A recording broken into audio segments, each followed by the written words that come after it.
안녕하세요. 강연을 맡은 정철만이라고 하고요. 저는 자영업을 지금 8년째 하고 있고 6년째 치팅데이라는 피자집을 운영하고 있습니다. 날씨가 좋죠 오늘.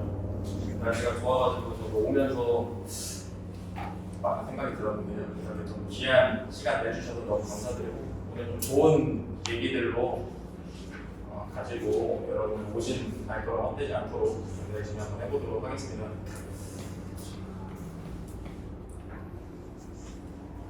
먼저 강연에 앞서서 제 소개를 간단하게 하고 시작해 보도록 하겠습니다. 저는 아까 말씀드린 것처럼 16년도부터 자영업을 시작을 해서 8년째 자영업을 하고 있고요. 18년도에 오픈한 치팅데이라는 피자집을 지금 같이 운영하고 있고 최근에는 전북대점에 새로 오픈해서 피자집을 두 군데를 운영하고 있는데 백미갓길점이랑 전북대점 두 군데를 함께 운영하고 있고 좀 다른 상권의 각 특성에 맞게 운영을 하고 있습니다. 그리고 글로브 커피라는 대학교에 위치한 테이크아웃 전문점 카페를 같이 운영하고 있고요. 여기 보시면 귀여운 캐릭터 보이시나요? 분홍색? 네. 주말에는 플로깅 크루라는 긴긴 크루를 함께 운영하고 있어요. 그래서 전주 한옥마을 일대로 러닝도 함께 하면서 쓰레기를 줍는 크루를 활동도 같이 하고 있습니다. 그래서 현재는 100명 넘게 독방 인원이 들어와 있고 그리고 한 20명에서 30명 정도 매주 활동을 하고 있습니다. 그래서 이 강연 끝나고 좀 관심 있으신 분들은 저한테 말씀해 주시면 안내드리도록 하겠습니다. 그럼 본격적으로 강연을 시작해 보도록 할 건데요. 저는 오늘 세 가지 주제로 크게 나눠봤어요. 첫 번째는 창업하기 전에 알면 좋을 것들, 그리고 두 번째는 사장이라면 알면 좋을 것들, 그리고 마지막으로 전북에서 자영업자로 살아남는 방법, 혹은 살아남기 위한 하나의 방법일 수 있는데 이렇게 세 가지 주제를 가지고 오늘 이야기를 할 거고요. 제가 오늘 준비한 이야기들은 사실 정답은 아니에요. 자영업에 정답은 없기 때문에 제 8년간 노하우를 여러분들께 좀 공유하면서 그런 인사이트들이 여기 계신 분들께서 조금 확장될 수 있는 기회가 된다면 좀 좋을 것 같고요. 좀 가볍게 들어주시면 좋을 것 같습니다. 시작해보도록 할게요. 창업을 하려면 여기 계신 분들은 지금 창업을 하고 계신 분들도 계실 거고 준비하고 계신 분들도 계실 거라고 생각해요. 창업을 지금 하고 계신가요? 혹시 지금 창업하고 계신 분 계신가요? 두 분, 세 분. 창업을 하면서 좀 고충을 겪으신 분들도 있을 거라고 생각을 하고요. 창업을 시작하려면은 절차라는 게 있죠. 아이템을 먼저 기획하고 또 임대차를 통해 건물을 얻어서 임대차 계약을 진행을 하고 그리고 인테리어를 맡긴다든지 아니면 셀프로 진행을 한다든지 공간을 일단 만들어야 하잖아요. 그런 시간들을 지내고 또 가게 문을 열어서 손님들을 맞이하면 이제 사실 자영업이 시작하는 거죠. 네, 아까 말씀하신 것처럼 지금 자영업을 하면서 고충을 겪으신 분들도 있으실 거고 아직 시작은 안 했지만 이 부분에 있어서 어려움을 겪으신 분들도 있으실 건데요. 하나씩 좀 짚어보도록 할게요. 먼저 아이템을 기획을 해야 돼요. 아이템을 기획을 할 때 저 같은 경우는 두 가지로 좀 나눠봤습니다. 본인이 이제 프랜차이즈 사업을 할 것인지 아니면 개인 성향이 짙은 개인 매장을 운영을 할 것인지 본인 성향에 맞춰서 일단 설정을 해야 한다고 생각해요. 그래서 지금 내가 살고 있는 지역에 있어서 없는 혹은 서울에서 타 지역에서 내가 먹어봤는데 경험해봤을 때 좋은 것들 그런 부분들에 대한 프랜차이즈를 먼저 가져와서 하는 것도 하나의 방법이고요. 저 같은 경우는 그런 형태의 사업을 진행해보진 않았기 때문에 그 부분은 또 다른 전문가분께 의뢰를 구해보시는 것도 좋을 것 같고 제가 경험해본 거에 의해서 얘기를 드리자면 개인 자영업 같은 경우는 아이템을 설정할 때 본인이 좋아하거나 관심이 있는 부분을 아이템을 설정을 하는 것이 저는 굉장히 중요하다고 생각을 합니다.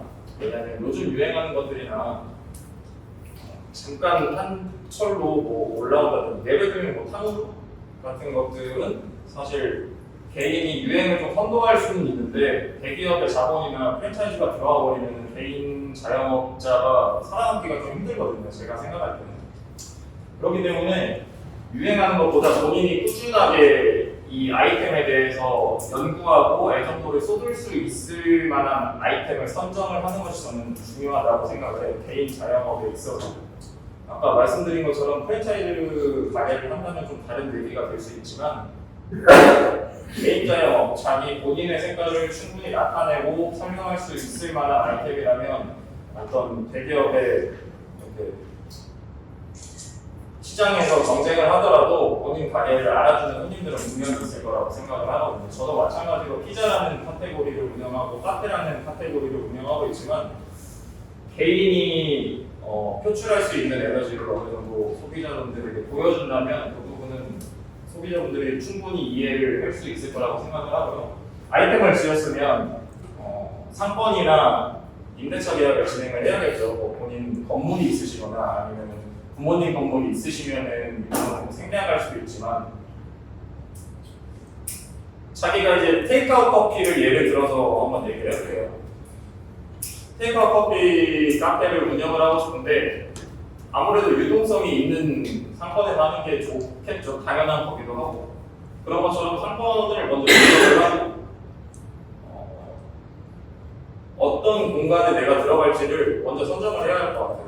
요즘은 사실 특히 전주에서는 차 타고 10분, 20분이면 웬만한 데 다 갈 수 있잖아요.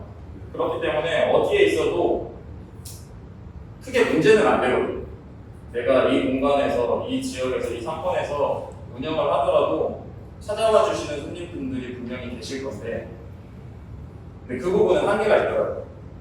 저도 경험을 해봤는데 이렇게 펼쳐져 있는 상권이나 유동이 많은 상권에서 운영을 했을 때 하는 것보다 내가 여기서 하면 잘할 수 있을 것 같은데 라는 생각이 들어서 한번 해봤는데 분명히 한계가 있었습니다. 그래서 내가 아이템을 기획을 했으면 그거에 맞는 상권을 설정을 하고 그에 맞는 임대차 계약을 진행을 하는 걸 저는 추천을 드리고요.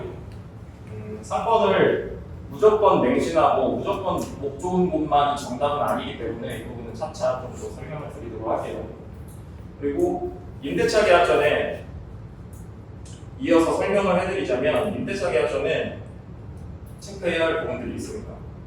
간혹 부동산 업자를 안 끼고 하거나 뭐 직거래로 이렇게 하시는 분들도 있는데 내가 일반 임식점 허가를 받으려고 했는데 못 받는 경우에 건물들도 있어요. 그렇기 때문에 미리 좀 구청에다가 사실 전화만 해서 직원만 넣으면 알 수 있거든요. 내가 계약을 하고 허가를 받으려고 공사도 열심히 했는데 거기 허가 안 나와요 하는 부분도 저는 봤고 실제로 그런 사례들도 있기 때문에 이거 좀 기본적인 거지만 알아두시면 좋을 것 같고요. 그래서 임대차 계약을 할 때 부동산을 껴서 진행을 하는 거는 뭐 당연하고 하지만 비용적인 부분도 있기 때문에 이거는 뭐가 옳고 그렇다라는 걸 제가 좀 설명드리기 좀 어려울 것 같고 그 다음으로 넘어가면 인테리어를 진행을 해요. 임대차 계약을 하고 인테리어까지 이렇게 왔으면 두 가지로 저는 나눌 수 있을 것 같아요. 하나는 셀프, 하나는 이제 전문가의 의뢰를 받아서 진행을 하는 인테리어 시공을 진행을 하는데요. 제가 생각할 때는 혹시 셀프 인테리어 해보신 분 계세요? 창업하신 분 두 분, 세 분 있으시다고 하는데 셀프는 크게 인테리어 시작과 끝을 처음에는 철거를 하고 그리고 뭐 전기 배선 그리고 주방을 만들면 뭐 조적과 설비가 들어가고 목작업, 철근, 뭐 페인트, 타일 순으로 이렇게 좀 차례로 흘러갑니다.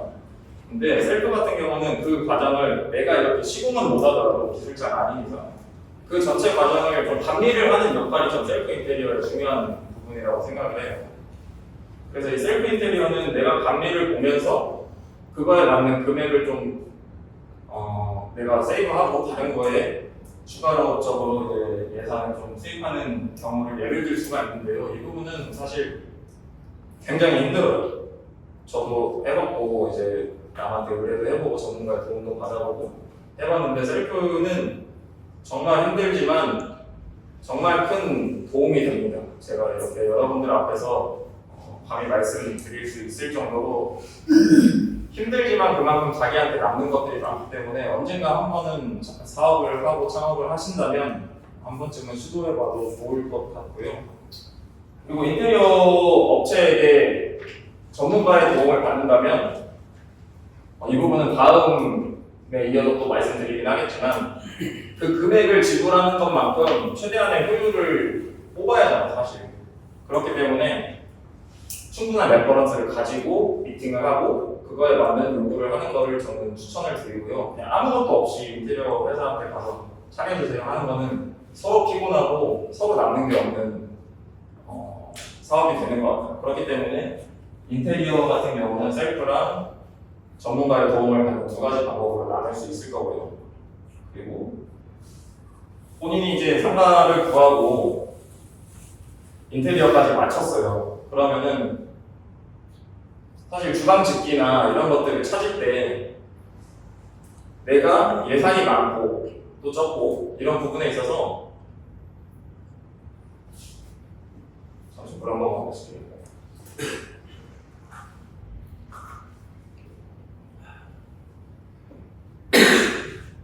본인이 카페를 운영하거나 음식점을 운영하거나 그거에 따른 집기마다 전기면 전기, 가스면 가스 그거에 맞는 승강량이 있습니다. 그렇기 때문에 그 부분을 체크해 주시는 게 좋아요. 전기 같은 경우는 카페는 전기를 쓰는 기구들이 많죠. 머신 같은 경우도 있고 온수기, 제빙기도 있는데요. 이 부분이 승합을 내가 이 건물에 미리 딸려 있는 키로수를 아냐 혹은 모르냐에 따라서 공사 비용 자체가 많이 달라지기 때문에 이 부분은 체크를 미리 해주시는 게 좋고요. 가스 같은 경우는 제가 최근에 전국대점 피자집을 오픈하면서 가스에 관련돼서 좀 일화가 하나 있었는데 얘기를 드리자면 그 건물은 도시가스였어요. LPG는 아니고 도시가스를 가지고 있는 건물이었는데 저도 자금이 여의치 않다 보니까 주방을 중고로 얻고 거기서 이제 일단 제가 필요한 건물 집기들을 먼저 샀어요. 그 다음에 이제 인테리어를 진행을 했고 나중에 이제 도시가스 배관 설비를 시작하려고 하는데 혹시 이 부분에 대해 아시는 분 계신가요? 도시가스 관련해서 도시가스가 기본적인 배관은 2만 하면은 8만 킬로까지가 사용이 가능하다고 하더라고요. 이 부분은 뭐 아시는 분들도 계실 거고 저도 체크를 미리 했어야 하는 못한 부분이긴 하거든요. 근데 제가 산 집기들이 8만을 넘는 거예요. 그래서 이 8만이 넘으니까 그럼 배관을 더 키워야 되죠. 그럼 공사비가 2배로 들어요. 그럼 저는 선택을 해야 했는데 내가 가진 집기를 덜어낼 것이냐 아니면 이제 확장 공사를 할 것이냐 이 두 개 중에 선택을 해야 했는데 사실 확장 공사를 하면 이 건물에 도움이 되는 거지 저한테는 도움되는 게 없을 수 있거든요. 그렇기 때문에 이 집기를 덜어내는 쪽을 선택을 했어요. 근데 말씀드린 것처럼 중고 주방을 선택하다 보니까 환불이 안 되는 거예요. 그래서 당근했습니다. 당근해서 제가 가지고 있는 것 중에 쓸 수 있는 건 쓰고 못 쓰는 거는 과감하게 당근해서 좀 최적화 시켜가지고 주방을 만들어서 오픈하고 지금까지 운영을 하고 있는데 말씀드리고 싶은 건 뭐 아시는 분도 있어서 뭐 손드는 게 좀 부끄러워서 얘기를 못 하신 분들도 있으실 건데 이런 사소한 부분들이 진짜 공사를 하다 보면 너무 많이 나와요.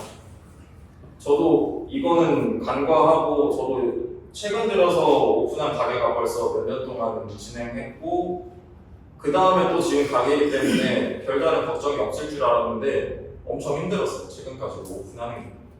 그만큼 처음 하시면 더더욱 힘드실 거기 때문에 제가 진짜 경험에서 나온 부분들을 오늘 좀 많이 말씀드리려고 하거든요.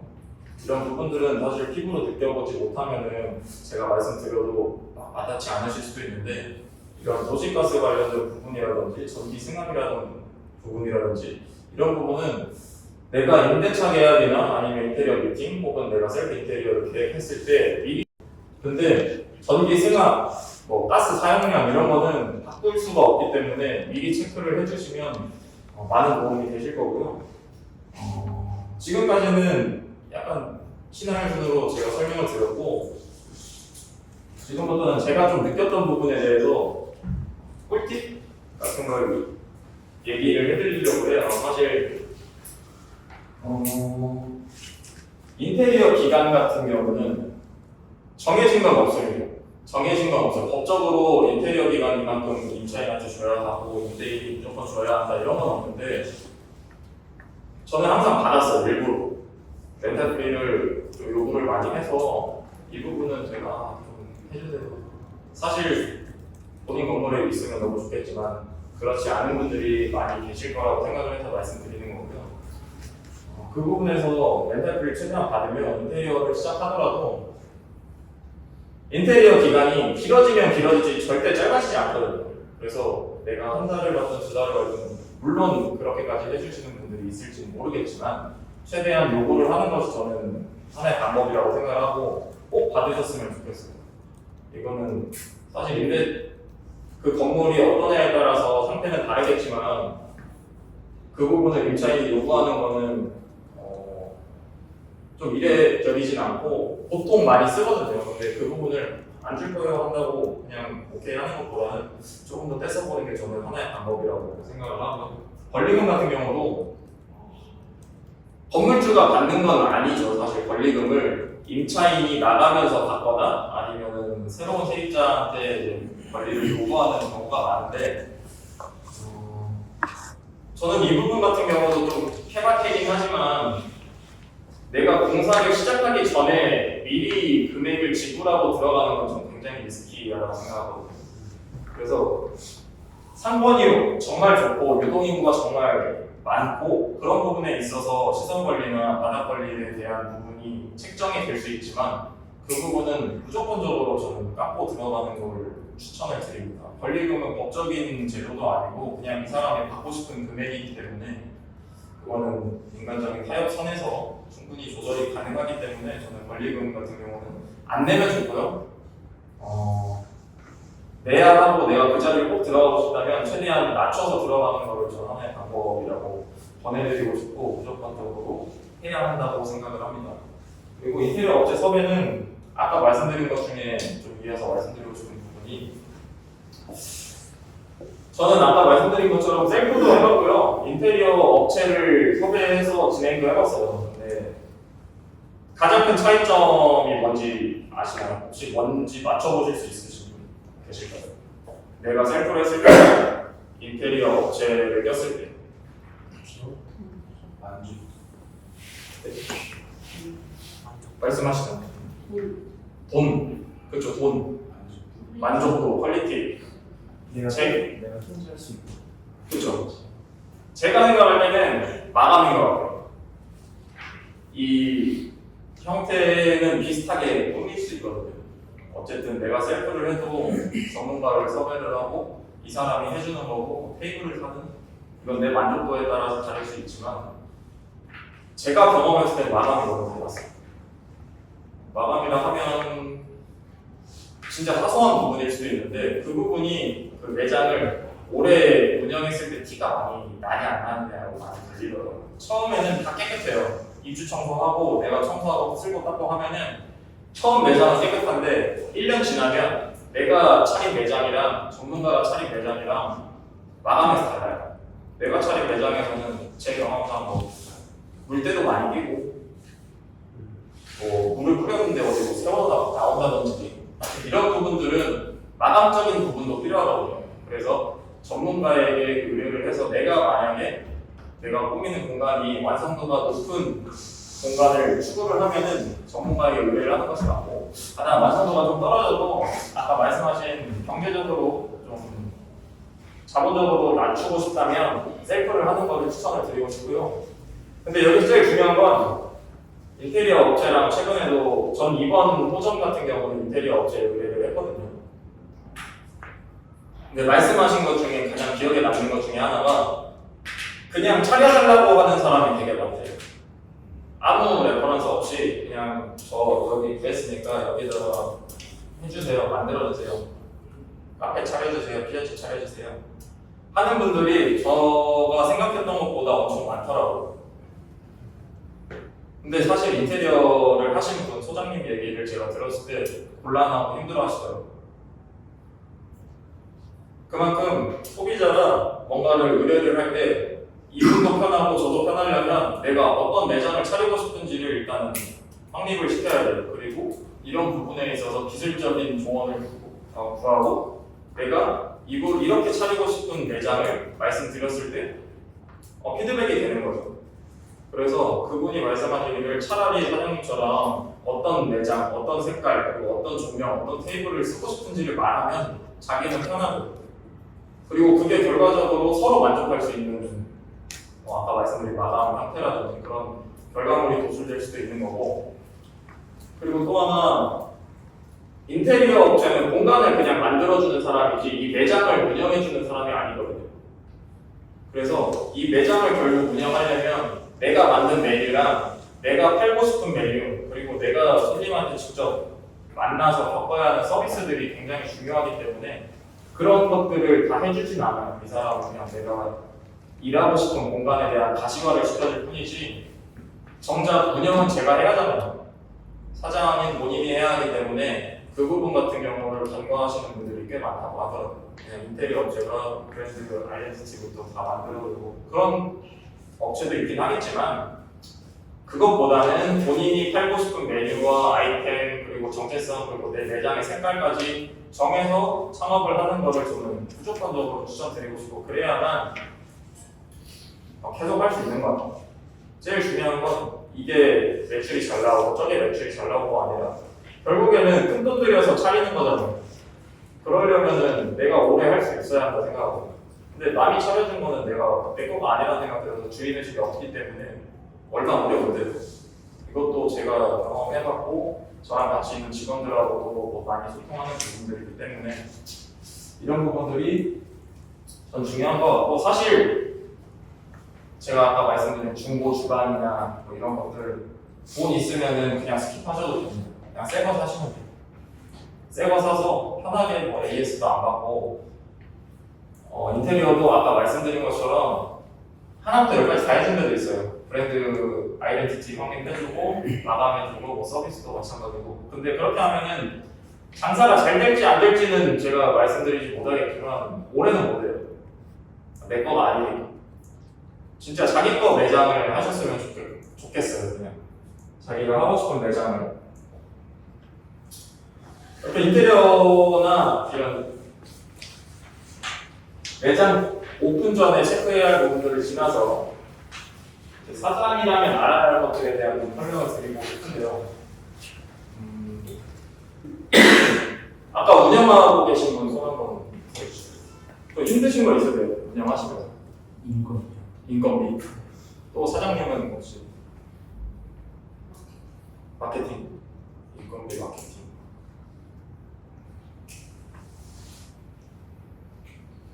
직원 몇 명 있으세요?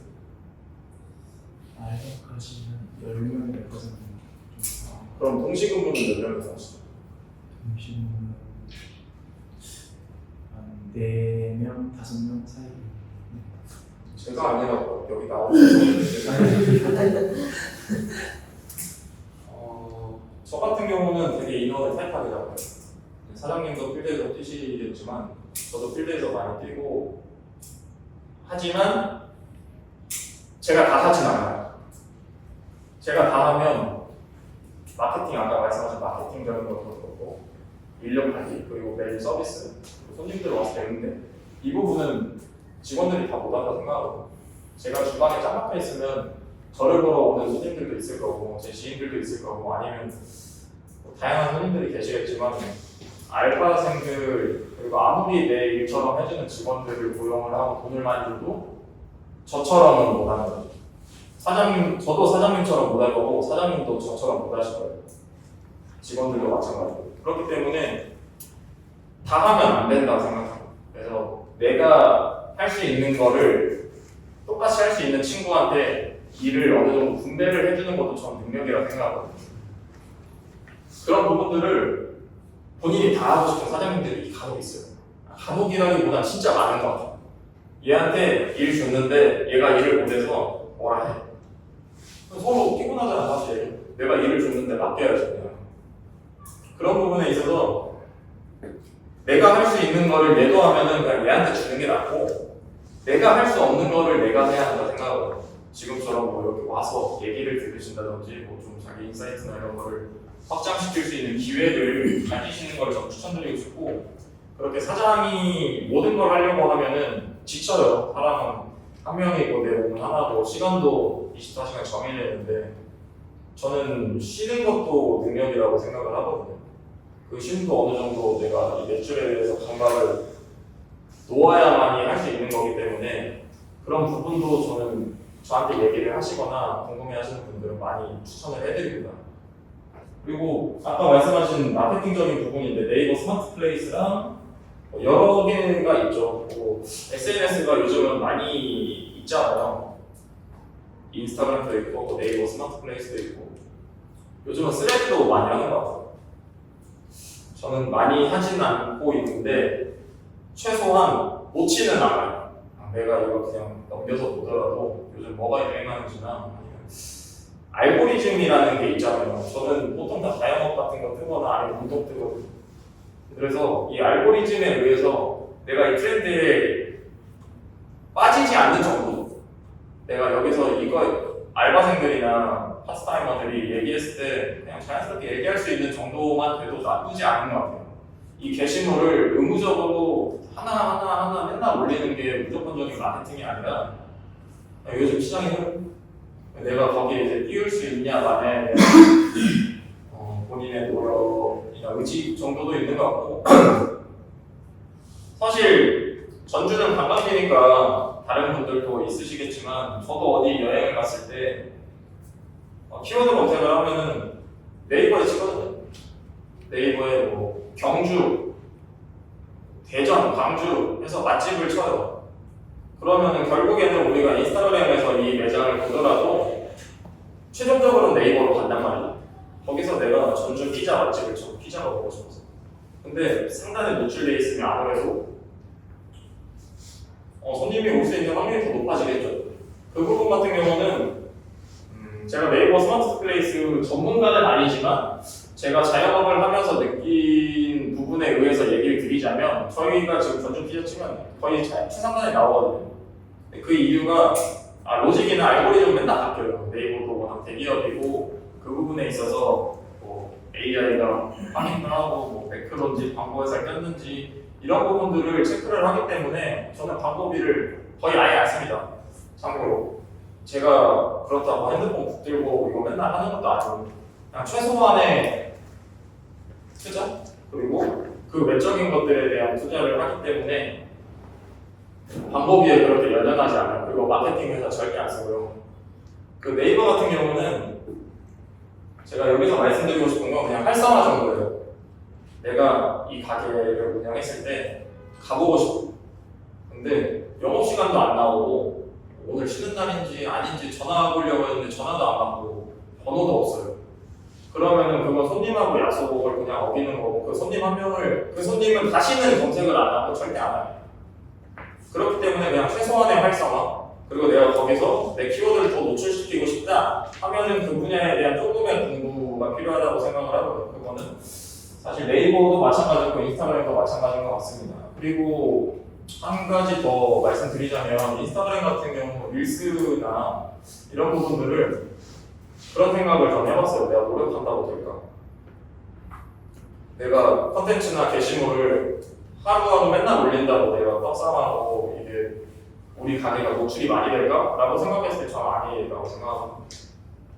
그것도 마찬가지로 그냥 내 가게에서 내가 할 수 있는 거 그리고 남들이 안 하는 거 그런 부분들에 대한 본인의 판단력 그리고 그 부분에 대한 노력 정도로 저는 생각을 하고 있고요. 너무 그거에 연연하지 않고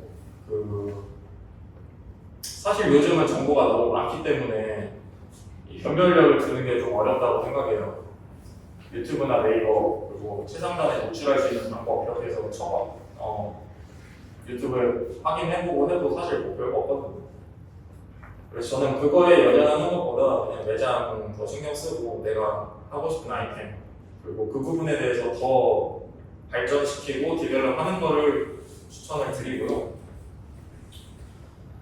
제가 아까 말씀드린 것처럼 두 군데를 운영하고 있어요. 피자집이 객사점이 있고 전북대점이 있어요. 전북대점은 최근에 오픈을 했는데 객사점 같은 경우는 평일이 한가해요. 경기단길 자체가 많이 매력도가 좀 떨어졌다고 생각을 하고 주변에 이제 동네 상권들이 워낙 활성화되면서 객사에 나가야 할 이유들 자체가 좀 떨어졌다 생각하거든요. 그래서 이런 부분들도 뭐 창업을 준비하시는 분들께서는 고려를 해보시면 좋겠지만 저희 매장 같은 경우도 평일에는 제가 아무리 노력하고 제가 아무리 해도 안 와요 손님이. 방학이면 그나마 좀 올 수 있는데 하지만 주말에는 데이트를 많이 나오죠. 근데 그 주말도 날씨가 안 좋으면 안 나와요. 다 똑같아요. 사람 다 똑같아요. 날씨 좋으면 나가고 싶고 날씨 안 좋으면 그냥 집에 있거나 데이트도 뭐 집에서 할 수도 있고 좀 밀폐된 공간에서 할 수도 있는데 그런 여러 가지 이유를 갖고 있잖아요. 장사하시는 사장님들께서도 아직 공감하시겠지만 장사가 잘 되는 이유는 없지만 안 되는 이유는 너무 많죠. 안 되는 이유는 비도 많이 오고 모여서 많은데 그럴 때 조금 타개할 수 있는 게 좀 배달이라고 생각하거든요. 아무리 요즘 수수료 얘기나 배달 업체 그리고 뭐 배달 플랫폼에서 수수료 많이 뛰어가도 안 파는 것보다 낫다고 생각해요. 그렇기 때문에 평일 매출이 아무리 낮아도 그냥 배달 좀 들어오면은 퉁칠 수 있어요. 주말에도 팔면 되니까. 근데 사실 배달 수수료 비싸다, 뭐 대행료 비싸다 하시는 분들은 장사 잘 되면 그런 얘기 잘 안 하시거든요. 그래서 저는 무조건 하는 걸 추천드립니다. 내가 구조적으로나 인건비나 인력이 더 충원하는 점에 있어서 어려움을 느끼시면 모르겠지만 어쨌든 저는 하나의 루트를 뚫어놓는 게 좋다고 생각해요. 저희 매장 같은 경우는 지금 쿠팡이츠랑 요리요, 배달의 민족, 그리고 요즘은 네이버도 많이 들어오고요. 네이버 지금 예약도 많고. 그리고 객사점에 샵인샵을 해서 브런치, 메뉴는 겹치게 해서 브런치 배달을 하나 더 오픈했어요. 그래서 총 한 8개, 9개 돌아가거든요. 그러다 보니까 홀 매출은 빵원이어도 배달 매출만 한 50만, 60만 원, 만 원, 100만 원 이렇게 나올 때도 있어요. 뭐 간혹 있지만. 그래서 저는 여지를 두면 좋겠어요. 그냥 무조건 요즘 뭐 배달이 너무 비싸서 플랫폼이 안 좋다, 뭐 광고비, 마케팅비, 인건비 이런 거를 고민하는 것도 당연히 사장으로서 해야 할 일이지만 이 부분 같은 경우는 좀 열어두는 걸 좀 추천을 드리고요. 백사점 같은 경우는 제 경험에 의해서 얘기를 해드리자면 저희 건물은 3층짜리 이렇게 땅콩 건물이에요. 1층에서 복층으로 올라가고 복층에서 루프탑으로 올라가는 건물이어서 저희가 직접 서빙해드리기가 힘들어요.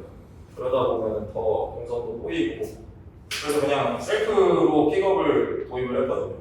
처음에는 굉장히 말이 많았어요. 손님분들이 너무 불편해하시고 자기가 이제 저도 마찬가지지만 돈을 주고 사먹는 입장에서 내가 가지러 가고 또 갖다 놓고 하는 게 불편하잖아요.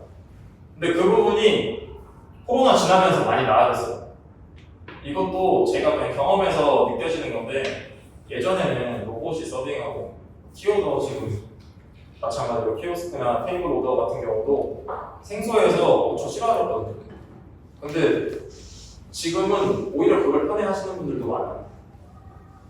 이렇게 시장이 좀 많이 시시각각 변하고 있다고 생각을 하는데 아까 말씀드린 것처럼 그냥 이 정도를 알고만 있으시면 좋겠어요. 내가 이 키오더에 관해서 배달하는 뭐 방법이나 이런 것까지 몰라도 돼요. 근데 요즘 이거 많이 쓰는구나. 외식들은 다 하시잖아요. 그래서 요즘은 현대옥 가면 로봇가 서빙해주고 테이블 오더 내가 하고 이런 부분들도 본인이 느끼는 거가 그냥 요즘 흐르는 시장이라고 저는 생각을 하기 때문에 이런 부분들만 조금 체크하셔도 트렌드에 뒤처지진 않으실 것 같고 그 매장 형태에 따라서 이런 시스템을 도입하는 것도 저 하나의 방법이라고 생각을 합니다. 무조건적인 응대만이 정답은 아닌 것 같고 그 응대가 또 때론 복이 될 수도 있기 때문에 별개 개별성을 좀 두고 여러 가지 형태를 좀 열어두셨으면 좋겠어요. 그리고 아까 말씀드린 것처럼 사장이 직접 개입하면 저 같은 경우는 제가 이걸 준비하면서 코멘트를 준비하고 자료들을 수집하고 했을 때 제가 이랬을 때 좀 고민을 해보고 생각을 해봤거든요. 그렇게 사장님이 말씀을 하시면 기분이 나쁘더라고요. 저는 그랬던 것 같아요. 맞는 말인데 괜히 기분 나빠요. 괜히 내가 실수한 건데 괜히 혼나는 것도 싫고, 하지만 나랑 같이 월급 받는 애한테 얘기를 들으면 조금 괜찮았던 것 같아요. 그래서 저는 그 부분을 좀 활용을 많이 해요. 뭐 규모에 따라서 직접 알바생하고 같이 얘기하고 바로 피부로 와닿는 가게들도 있지만, 저 같은 경우는 같은 알바생이어도 얘가 오래됐으면 얘한테 얘기해달라 하고, 매니저가 있으면 매니저한테 좀 건네요. 제가 하고 싶은 말들을 제가 직접 하면 받는 사람 입장에서 생각해 봤을 때 맞는 말인데 아까 말씀드린 것처럼 좀 기분 나쁠 때가 있더라고요. 저도 뭐 성격이나 이런 게 직설적이다 보니까 그게 또 상대한테 기분 나쁘게 와닿을 수도 있는 거기 때문에 그 부분 같은 경우는 좀 다른 사람을 통해서 전달하는 것도 전 하나의 방법이라고 생각을 하고, 이어서 말씀드리자면 내가 다 하려고 하지 말았으면 좋겠어요. 내가 메뉴 빼는 것도 내가 하고, 맥주 따르는 것도 내가 또 봐야 되고, 서빙하는 것도 왜 서빙 그렇게 했어? 하다 보면은 서로 힘들고 서로 지치거든요. 그래서 내가 리딩할 수 있는 건 리딩하고, 내가 할 수 있는 건 나만이 할 수 있는, 사장이 할 수 있는 것만 조금 더 신경 써주셨으면 좋겠고요. 매출 관리와 비용 통제에 대해서는 사실 다 마찬가지로 사장님들이라면 알고 계셔야 돼요. 내가 파는 음식 혹은 내가 파는 커피, 내가 파는 디저트, 이 모든 것들의 원가율은 그냥 기본적으로 알고 계셔야 되고, 그 외에 인건비나 무대 비용 같은 경우도 어느 정도 산출을 해서 내가 얼마 팔았을 때 마진이 어느 정도 났는지는 저는 알고 계셔야 한다고 생각하거든요. 그리고 그 부분 같은 경우는 뭐 엑셀 파일로 정리할 수도 있고 내가 그냥 메모장에 적어서 산출할 수도 있지만, 그런 부분들을 놓치고 있는 사장님들도 굉장히 많더라고요. 그리고 거래처를 쓰시면 아시겠지만 제 생각보다 엄청 변해요. 이 거래처 비용이나 뭐 야채가, 공산품, 뭐 고기, 뭐 하다못해 술값까지도 왔다 갔다 하는 경우가 많기 때문에 이 부분을 내가 알고 있냐 모르고 있냐 정도는 좀 체크를 해주셔야 할 것 같고, 뭐 이거를 일임을 해주는 다른 사람이 있으면 저는 그 부분도 안 된다 생각해요. 사실 내가 이 요즘 야채값이 얼마인지 몇백 원인지 이 정도까지는 모르더라도 그냥 내가 얼마 팔았을 때 마진, 그리고 내 지금 원가 금액, 내가 지금 팔고 있는 피자의 원가율, 이런 것들 정도는 사장님으로서 좀 알고 계셔야 한다고 생각을 합니다. 그리고 온라인 마케팅 같은 경우는 아까 말씀을 드렸지만 뭐랄까요, 저는 그런 방법을 활용을 해봤어요. 이번에 국대점이라는 새로운 매장을 오픈하면서 공사 전부터 후까지의 줄거리, 과정들을 좀 준비를 하면서 이런 부분들을 좀 공유를 해봤거든요. 근데 그게 굉장히 좀 효과가 좋더라고요. 제가 준비하기 전에는 사람들이 그냥 단순히 물음표로 궁금해하고요. 준비 중일 때는 신기해서 봐요.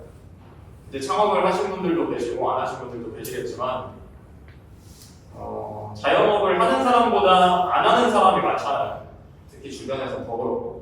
그런 분들은 되게 신선하다고 하더라고요. 그런 공사하는 모습, 내가 그냥 뭐 안 했는데 괜히 망치 들고 있고 페인트 칠하고 있고, 이런 부분들을 좀 신선하게 보시기 때문에 그런 부분들을 내 주변 사람들한테만 알리는 게 아니라 그냥 계정 하나에다가 공유를 하면 사실 알고리즘 타면은 몇백만 명도 볼 수가 있기 때문에 그것도 전 하나의 콘텐츠라고 생각을 해서 준비를 해봤었는데 좋았어요. 반응도 좋았고 제 나름의 기록도 되고, 또 나중에 내가 뭐 좀 감성적으로 접근하면 추억할 수도 있는 거고요. 그래서 콘텐츠에 대해서 너무 연연하지 않아도 돼요. 요즘 유행하는 거 뭐지? 하면서 막 따라하려고 안 하셔도 되고, 내가 그냥 하고 있는 것들을 그냥 인스타그램이나 뭐 유튜브나 업로드만 해도 전 그것 자체가 콘텐츠라고 생각을 하기 때문에 온라인 마케팅 같은 경우는 그런 식으로 진행을 하면 좋을 것 같고요. 대부분 다 전주에서 창업을 하고 계획을 하고 계시죠? 네. 저는 전주에서 창업을 한다는 건 사실 저는 좋은 면도 있고 안 좋은 면도 있다고 생각을 해요. 온라인 마케팅에 이어서 예를 들자면 전주는 한국에서 꽤 큰 관광지잖아요. 그렇기 때문에 오히려 마케팅적으로 많은 힘을 쓰지 않아도 사람들이 많이 찾아줘요. 키워드를 통해서. 그리고 또 알고리즘에 의해서. 그렇기 때문에 한 번 더 재차 말씀드리자면 그냥 무조건 올려라. 콘텐츠의 양과 질을 따지지 않고 내가 발행을 하는 빈도수 정도만 그냥 체크를 해주시면 좋을 것 같고요. 이제 거의 다 왔습니다. 전국에서 자영업자로 살아남는 방법. 이것도 제가 정답은 아니에요. 사실 자영업이라는 게 정답이 있으면은 여기 계시지도 않을 거고 저도 더 편하게 장사를 하고 있을 것 같은데 정답이 없기 때문에 제가 그냥 경험했던 부분들을 좀 공유하고 싶어서 적은 것들이거든요. 첫 번째는 좀 서울을 따라하지 않으셨으면 좋겠어요. 이거는 어떤 로컬도 마찬가지인데 그 집안에서 가지고 있는 특깔이 좀 분명히 있다고 생각하거든요. 전주는 특히나 굉장히 한국적인 도시이기도 하고 세계적인 스포트라이트를 가질 수 있는 도시라고 생각을 하거든요. 그렇기 때문에 보통은 우리가 한 10년, 20년 전만 해도 프랜차이즈라는 것 자체가 대기업만 있었고 많이 접하기가 힘들었어요. 그래서 서울에서 유행하는 거를 지방에서 가져오면 잘했거든요. 근데 불과 몇 년 사이에 너무 빠르게 변하면서 프랜차이즈 시장이 무조건적인 정답은 아니고 또 오히려 지방에서 프랜차이즈화를 시켜서 서울로 올라가는 경우도 요즘 많고요. 아시는 분들도 계시겠지만 그렇듯 서울을 너무 따라한다고 해서 무조건적인 정답이 아니고 다 똑같은 이야기예요. 사실 내가 가진 아이템 그리고 내가 추구하고 싶은 그런 것들에 대해서 조금 더 노력해서 그거를 확신화시키고 가시화시켜서 서울에 없고 전주에만 있고 내가 전주가 꼭 아니더라도 내가 살고 있는 지역에서 그 활동을 모색하고 방법을 찾는다면 저는 그 자체가 굉장히 중요한 부분이라고 생각을 하고요. 근데 이제 아까 말씀드린 것처럼 서울을 따라하는 분들이 굉장히 많아요. 요즘 핫한 인테리어, 요즘 핫한 음식, 키워드 그런 부분들에 너무 연연하지 않으셨으면 좋겠어요. 저도 마찬가지고 제 이야기를 잠깐 드리자면 제가 피자집을 창업한 이유는 제가 피자를 좋아해서 단순한데 원초적이고 근데 이 부분은 꼭 알고 계시면 좋겠어요. 이게 뭐 프랜차이즈 사업을 하시는 분들은 별개겠지만 저 같은 경우는 제가 시합 준비를 하고 보디빌딩 시합을 준비하면서 치팅데이 때마다 가장 먹고 싶었던 음식이 피자였거든요.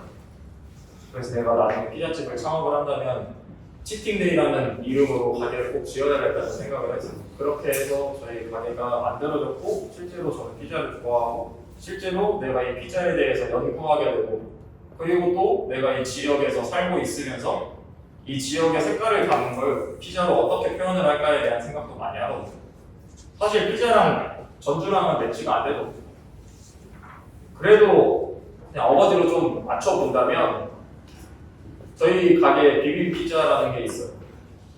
근데 이거 여러 가지 토핑을 좀 한데 모아놓고 계란 떼서 이렇게 좀 비벼서 먹는 피자를 형상화해서 저희가 비빔 피자라고 전주 피자라고 이름을 지었는데 이런 것처럼 본인이 좀 뭔가 좋아하는 내가 계속해서 이 아이템에 대해서 연구할 수 있는 걸 설정을 하면 저는 굉장히 좋다 생각하거든요. 그리고 실제로 제가 그렇게 느끼고 있고 그렇기 때문에 내가 이 단순한 맛 혹은 매출 이런 것보다도 어떻게 될지 모르는 거예요. 이 피자라는 것 자체가 내가 계속 연구를 하고 노력을 했을 때 나오는 성과들은 저도 아직도 진행 중이라고 생각을 하기 때문에 그런 부분들이 이 처음에 말씀드린 서울을 따라하지 말라는 부분들의 하나라고 얘기를 드리고 싶고 그리고 두 번째는 사실 지인들이 가게를 많이 오래 살려주지 않는 것 같아요. 처음에 제가 오픈을 하고 가게에 많이 이렇게 와주시는 지인들은 있거든요. 근데 여기 계신 분들도 마찬가지겠지만 지인이라고 해서 그 가게를 많이 가시나요? 그냥 이 동네에 이 집이 있어서 가게를 가게 되는 경우는 저는 많으면 2번, 3번. 근데 그게 맛이 있으면은 사람마다 좀 다를 수 있겠죠. 그 부분 같은 경우는 저는 처음에 2016년도에 창업을 할 때 카페를 처음 창업을 했어요. 그때는 제가 나이가 26이었는데 좀 어린 편이었고 그때 창업이라는 것 자체가 많이 없었는데 제 친구들의 아지트처럼 됐어요. 그래서 저희 가게가.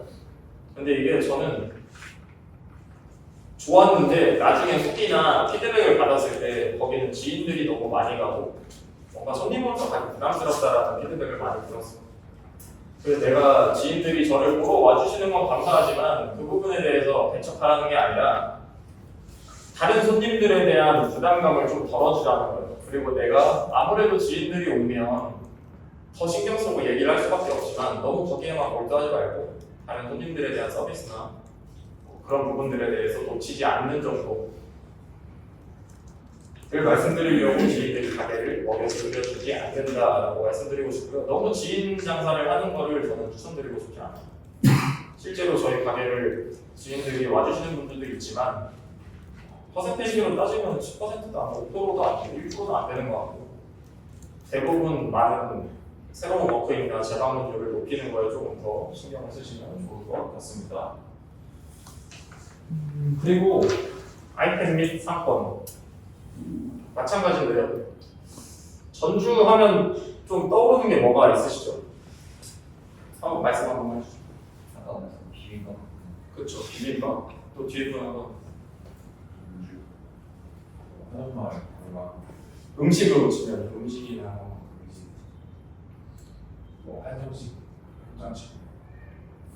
저는 제가 가게를 하면서 좀 욕심나는 카테고리가 초코파이였어요.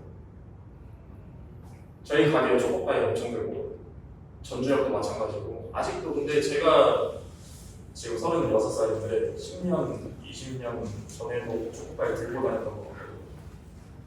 근데 아직도 이걸 들고 다니는 걸 보고 내가 저걸 만들어 보고 싶다는 생각이 굉장히 많이 들더라고요.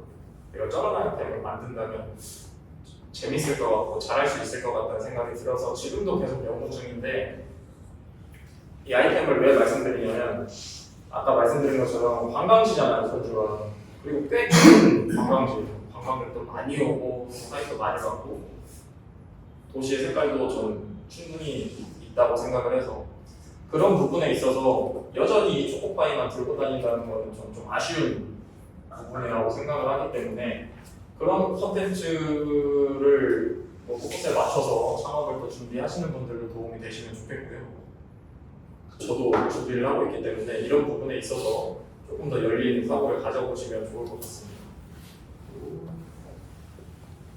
그리고 좀 저는 어려운 부분 중에 하나인데 이제 전국은 대부분 다 전주 분이시죠? 전주가 아니신 분도 계신가요? 어디시죠? 광주. 저 정읍이거든요.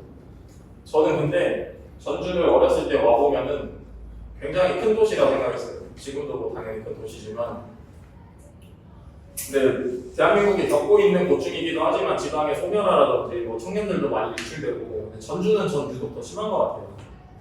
기업도 많이 없고 내수 인구도 좀 적고 받쳐주는 것들이 적기 때문에 자영업의 비율도 굉장히 높다 생각합니다. 제 주변에도 실제로 자영업을 많이 하고 많이 문을 닫고 또 많이 열고 많이 닫고 하는 분들이 많은데 그 이유가 저는 내수에 약한 부분들도 있다고 생각을 해요. 근데 그러다 보니 사람들의 눈이 너무 높아요. 내가 뭔가 먹으러 가도 계속 평가하려고 타지에 가도 전주에서 먹는 것보다 별로네. 전라도 사람들은 좀 맛에 대한 부심이 있다고 생각을 하거든요. 그런 것처럼 전주에서는 특히나 장사를 했을 때 맛도 기본적으로 맛있어야 하고 세련돼야 되고 인테리어도 좋아야 되고 가성비, 가심비 다 있어야 한다고 생각을 해요. 그렇기 때문에 더 어려워요. 실제로 제 주변에서 그런 얘기를 많이 해요. 자영업하는 친구들끼리 얘기를 많이 하다 보면은 전주에서 잘하면 어딜 가도 잘한다. 전라도에서 잘하는 사람들은 맛적인 거나 이런 여러 가지 핸디캡적인 부분들을 가지고 타 지역으로 이동을 하거나 그런 부분에 있어서 전주에서 성공하면 타 지역에서는 조금 더 수월하다라는 말을 장난 삼아서 많이 하거든요. 그런 것처럼 전주에는 시민들이 눈은 높고 또 지불하려고 하는 가성비나 가심비에 대해서도 굉장히 선이 높기 때문에 그 부분 같은 경우는 많이 염두해서 창업에 고려를 해주시면 좋을 것 같습니다. 그리고 건물을 아까도 말씀드렸지만 건물이 본인 건물이 있거나 아니면 뭐 부모님 건물이 있거나 아니면 지인 건물이 있어서 어쩔 수 없이 그 건물에서 해결하지 않는 이상은 내가 이 건물을 임대차 계약을 하거나 새로 구할 때 스토리가 있으면 저는 좋은 것 같아요. 지방에서도 마찬가지고 이런 서울도 마찬가지지만 그 임대차 계약을 할 때 오래된 건물을 무조건적으로 구하라는 게 아니라 내가 이 가게를 오픈하려고 했을 때 처음부터 끝까지 어떻게 보면 기획을 하는 거잖아요. 저는 사장님이 단순히 메뉴를 만들고 뭐 팔고 뭐 이런 것도 중요하지만 내가 가지고 있는 가게에 대해서 정확하게 스토리를 전달할 수 있는 사람이라고 생각하거든요. 그래서 총괄적인 감독의 역할이라고 생각을 하는데 그 시작을 저는 건물에서부터 시작한다 생각합니다. 내가 매입을 하든 아니 임대를 받든 내가 여기서 뭘 할 수 있을지에 대한 상상도 많이 하셨으면 좋겠고 근데 그런 부분에 있어서 실질적인 조언을 좀 드리자면 옛날 건물 같은 경우는 좀 힘든 부분들이 많이 있는 것 같아요. 아무래도 소방법이라든지 뭐 이런 부분들이 시간이 지나면서 더 강화되면 강화되지 약화되진 않잖아요. 그러다 보니 옛날 건물은 뭐 불법 건축이나 이런 부분들도 핸디캡도 있어서 좀 어려움이 있으니 고려해서 창업을 하시면 좋을 것 같고요. 그래도 내가 그런 건물의 매력을 느끼고 한다면 그 건물이 가지고 있는 스토리라든지 이런 걸 최대한 살려줬으면 좋겠어요. 그래서 요즘은 뭐 간판이 있는데 옛날 간판을 바꾸지 않고 띄지도 않고 그냥 그대로 살려서 하는 가게들도 간혹 있고요. 전주에도 많이 있는 것 같고 대구라든지 부산이라든지 이런 로컬 성향이 짙은 도시들이 저는 그런 부분들도 굉장히 높게 평가를 하고 존중을 하는 부분인 것 같습니다. 그래서 그런 부분들은 스토리를 가진 건물을 선택을 하거나 아니면 내가 만들거나 할 수 있는 부분이 있으면 좋겠고요. 마지막이에요. 아까도 말씀드렸지만 전주는 굉장히 큰 도시이면서 저는 지방의 핸디캡을 가지고 있다고 생각을 해요. 하지만 서울에서도 1시간 반이면 올 수 있고요. 경상도로 가는 것도 마찬가지고 오는 것도 마찬가지고 교통적으로는 충분히 메리트가 있는 곳이라고 생각을 하기 때문에 내가 가진 아이템이나 내가 판매하는 물건들에 대한 자부심이나 프라이드가 있으면 충분히 더 어필해서 많은 사람들이 올 수 있도록 하는 것을 저는 좋은 방법이라고 생각을 하고 전국에서 자영업을 한다면 무조건 필수로 생각을 해야 할 것 같아요. 저희도 마찬가지로 전북대에도 가게가 있고 객사에도 가게가 있지만 전주 사람들만 오진 않아요. 그리고 전주 사람들만 오면 저는 진짜 문 닫았어요. 그래서 관광객을 내가 어떻게 데려올 수 있을까? 그리고 이 전주라는 도시를 여행하려고 했을 때 우리 가게 코스를 어떻게 낄 수 있을까를 고민을 굉장히 많이 하는 것 같고 이거는 창업마다 다르겠지만 내가 그냥 동네에서 조용히 하고 싶고 뭐 샌드위치 팔고 아니면 김밥 팔고 그냥 이 정도의 규모로 이렇게만 하고 싶은 분들은 그에 맞는 창업을 하시면 좋겠지만 저는 내가 만약에 창업을 한다면 공간의 제약을 받지 않고 상권의 제약을 받지 않고 이 전주라는 특성을 가지고 창업을 하셨을 때 그런 부분들도 염두에 두셨으면 좋겠습니다. 그래서 실제로 제가 아까 말씀드린 것처럼 초코파이 들고 오는 사람 엄청 많아요. 그분들은 대부분 다 관광객이겠죠. 그런 분들을 어떻게 유입을 시키냐에 따라 그 가게가 오래 가고 또 그분들이 자기 고향으로 돌아가서 얘기를 하고 이 여행에 대한 피드백을 줄 때 우리 가게가 어떻게 기억될지 그런 부분들에 대해서 신경을 써주셨으면 좋겠습니다.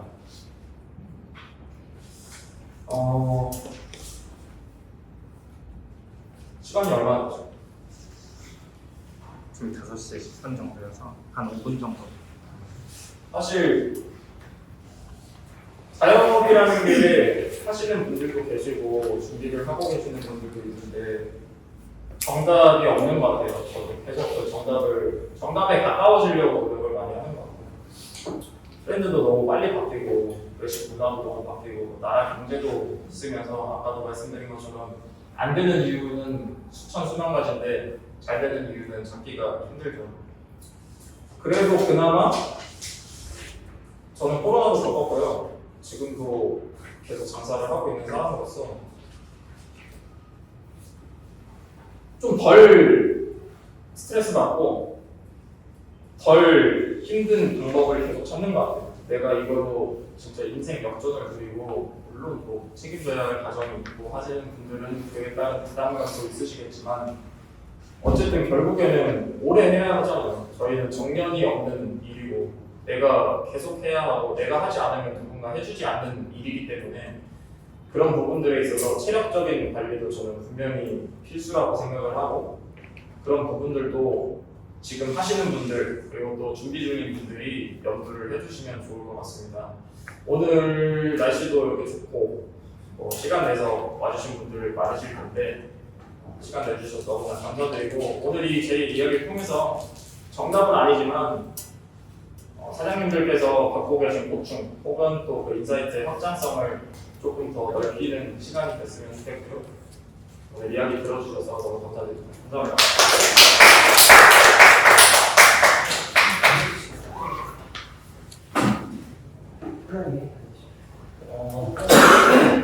우선 한 40분 정도 강의해 주신 저희 회장님께 박수 한번